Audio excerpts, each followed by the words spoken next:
Now I know what you're thinking. You're wrong. This item is the best mage item in the game. It's so OP, you have to build it literally every game and you'll do so much damage. But that right there is the crux of the problem. Rod of Tahuti is an item that's been in Smite since as long as I can remember. It's had several iterations of balance changes due to the nature of the item's passive, permanent percentage increase of a stat, namely intelligence or magical power. When there is an item in the game that grants a percentage increase to one of your stats like that permanently, you kinda have to balance the other items with that stat around it because having a stat increase like that is so potent. It provides a massive power spike that is just too good to give up, at least in its current state. Now, is that because Tahuti provides too much intelligence on its own, like as a base stat? Or is it just not expensive enough? It could be a mixture of both at the moment, but trying to nerf it means crippling mage builds entirely. The general sentiment right now is that mages simply aren't strong enough without this item. They do too little damage until they buy Tahuti, unless they're building Polynomicon, which just adds a ton of extra damage by itself, but that's a different problem. Hey guys, if you ever recommend to a mage or any player to build Rod of Tahuti, it's like telling someone to put fucking bread on a sandwich, guys. If they're not building Tahuti, it's probably because they're just trying to practice something else. They're trying to try something else. They're on fire. Everybody understands that Tahuti is the only item that gives you any magical power. So how can they increase mage potency in the early to mid game before mages buy Tahuti? It's easy, just buff the int on all the other mage items. But they can't do that with the way Tahuti is right now, because then mages become extremely overpowered at all stages. That means they need to nerf Tahuti, but regardless of what they do, a percentage increase of intelligence is always going to be strong. They could technically increase the cost, but it's still a must-buy at some point during the game because of how much int it gives in a singular item.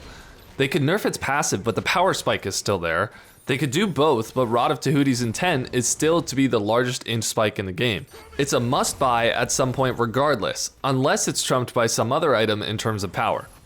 In Smite 1, they removed this permanent passive, and only granted the percentage increase against lower HP targets. This, I think, was a fine way to deal with the item, making it at least feel less like a power stick, and more like something built to help you execute targets at low health. It felt like a more purposeful item, but what's more interesting is what they said about why they changed Rod of Tahuti to this kind of mechanic in the first place.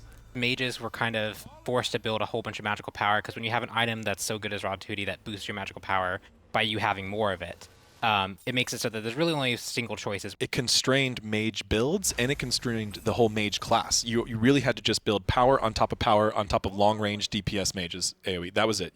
That was really forced in many ways, and it was encouraged by the game because you're going to get this huge power spike by just building that way. Mages had a very strange kind of power spike counter back and forth where whenever you got Rod, you jumped way up in power, right? Yeah. Normally you scale over the game, every god, every class, every other type, you kind of get these incremental advantages. Mages was like little bit massive. Right. And if I happen to build my Rod a couple minutes, like let's say we're both building him fourth item, me versus Pon, Yeah. I get mine first, Pon just like can't even fight until he I don't think goes that and would finishes happen. that. And it's not fun.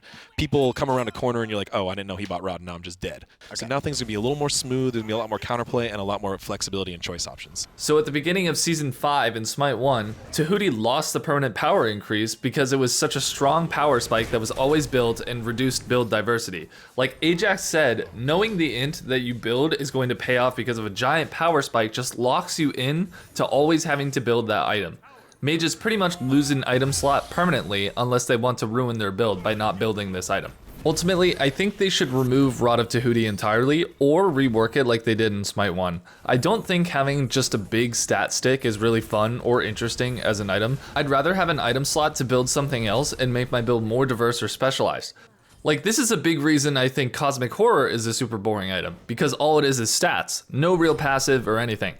On top of that change, I think they should buff the int across the rest of the core int items, and I think all of this together would fix the early mid-game lack of damage for mages, and then allow for more build diversity overall. This is pretty much what they did in Season 5 of Smite 1. They nerfed Tahuti, and then brought up other mage items. Buffing core mage items at the same time as nerfing Rod of Tahuti could fix the problem, but it also could affect other roles. Like for instance, the solo laners that build only 1 or 2 int items, those gods could see a buff unintentionally, but I think that's easily remedied by reducing int scaling slightly on them or shifting their scaling around in general. And that's only necessary if it ends up actually being a problem. I also do recognize that nerfing intelligence on warriors or guardians would just pigeonhole them even more into like a warrior type or guardian type role, and I don't think that's what the developers are trying to do. Interestingly enough, I think they used to use the mage class passive as kind of a band-aid fix for this issue, where you would want intelligence scaling to be high on items, but you didn't want it to impact one class more than the other. Ultimately, you want to feel like your items are going to be useful, and I think the class passive helped achieve that. By the way, I don't think they should add class passives back into the game. I think that was just a band-aid fix, and they should find a more permanent solution. Also, I think it's worth mentioning that this entire argument could also apply to percentage penetration items as well. Anyways, that's it for the video. Thank you so much for watching. Let me know in the comments below if you agree with me or if you think I'm just a silly goose. Also, let me know if you like this type of content because I have more things that I could rant about. Thanks again for watching, and I'll see you next time.